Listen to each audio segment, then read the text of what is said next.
Hello, my name is Dante Renee, and welcome to the 10 Room Bizarro YouTube page where I talk about films that I believe need to be talked about more. Like tonight's film, this is 1982's Liquid Assets. 1982's Liquid Assets. And this is directed by Walter Sear, but it says from the filmmaking team of Roberta Findlay, Lover, and Walter Sear.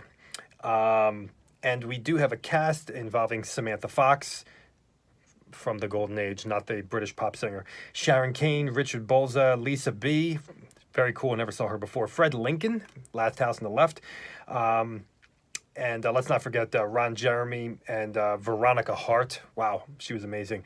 Here we go, folks. Let's get into this film, Liquid Assets. Right here, love the poster art. There's a reversible cover here. This one shows like the full bodies here, and what's behind them also plays a role in the film. So don't neglect what's behind them, even though you're looking at the three of them. Don't neglect what's behind them as well. I believe this was kind of the newcomer. I'm blanking on her name right now. I'm blanking on her name.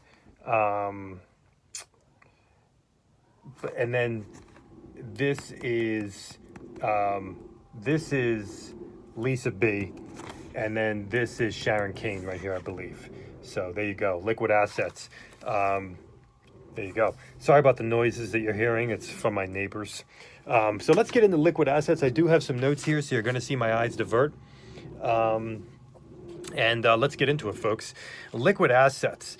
In this film, we have a tax collector, a lawyer, a girl, coming from a small town and going to the big city with dreams of acting, a man in financial and marital trouble, a bizarre, insane theater show, a blow-up doll, the worst actress ever. No, that is not my opinion. That is actually the character's opinion. Theater reviewers and the aspect of reviewing art, and a judge of decency. You know, Liquid Assets is such a cool, hardcore film because in some regards, well, most definitely it feels like the 80s to me. And it's surprising that it's only 82. To me, it could almost feel like 1985. But the beauty of the film is that it really feels in a way of kind of like the hardcore trauma film in a way. And what I mean by that is it has that kind of offbeat humor at times, but also just regular comedy as well. But I think it's the energy of the film. It's the vibe of the film. It's the rhythm of the film. The way the film is edited, and the fades from scene to scene almost have this kind of episodic comedic energy to it. Does that make sense? The music in this film, we have kind of old-time Hollywood theater music at times, Hollywood/theater, classical music, a disco pop theme to the film, which is amazing. Listen to the lyrics. It has to do with the plot of the movie. A lot of times you will get songs like that for teen sex comedies from the 70s and 80s, but you also get them for adult films as well, where they have actual lyrics that deal with the movie itself. There is an unreal performance by Veronica Hart in this film. I've seen Veronica Hart before. This is my favorite role for her. She's just amazing, and she's sexy too in here. But she's going to stand out so much when you watch Liquid Assets. She's going to stand out so much. She's just incredible. Just absolutely owning her wild and insane character and energy. Ron Jeremy in here is quite impressive also. Because he's throughout this film. It's not just a little cameo or whatever, and like he sometimes will do. He's throughout this film, and Ron Jeremy, watch him in the side of the screen for some of the scenes. You know, he's still there doing his own thing on the side with his emotions, his expressions, keeping his character intact within the storyline. That's all I can say. It's hard to explain it without giving stuff away. But let's just say that there's some absolutely outrageous things in here involving Ron Jeremy and a blow-up doll. We'll just say that there.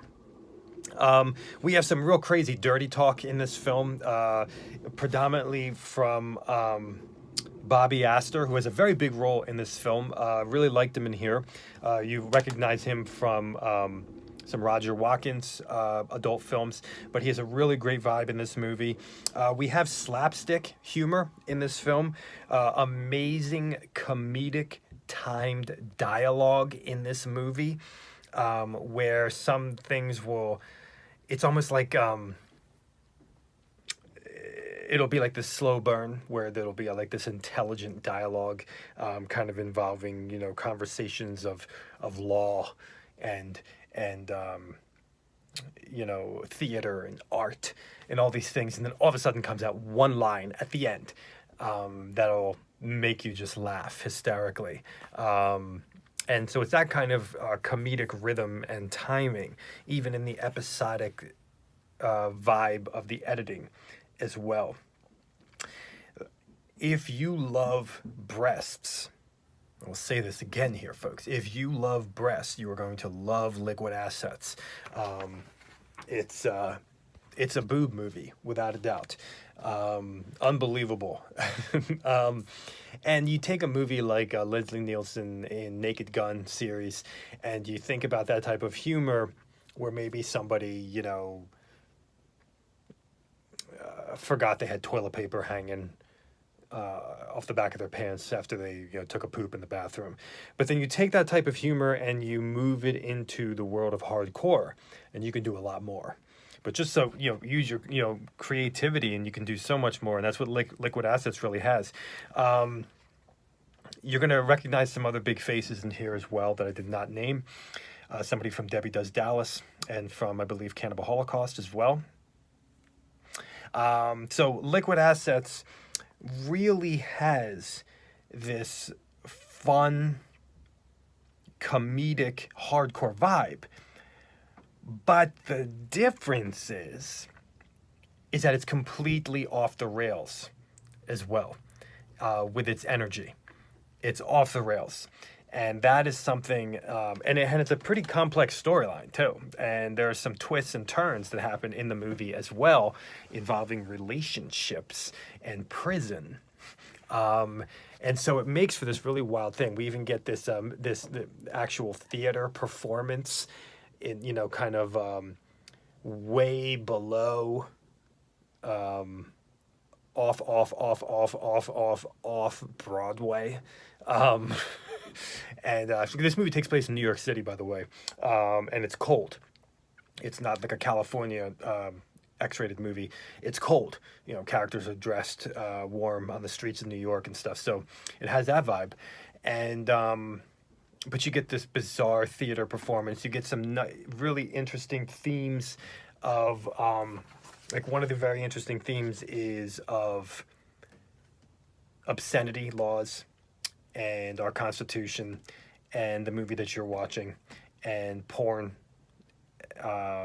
prostitution, all those types of themes can be in there, but also the themes of what is good art, and people who review art. So you have the artists, and you also have people who review it, and kind of the outcast theater troupe, and all of that is in here, in Liquid Assets. So this is a wild one, folks. And sex-wise, there's a lot of diversity. We get some outrageous gymnastic sexuality for one of the couples in this film. And like I said, if you're a boob person, you're going to like a lot of the women in here. And you also get that vibe for one of the girls, almost like the Pretty Peaches vibe that Desiree Cousteau has, of kind of like being innocent and ignorant in a way, and the fun that comes with that, or even Candy Goes to Hollywood. Both films which I've looked at on this YouTube page already. And so you have that as well. So very, very zany, wild, hardcore comedy. This is 1982's Liquid Assets. right here, folks.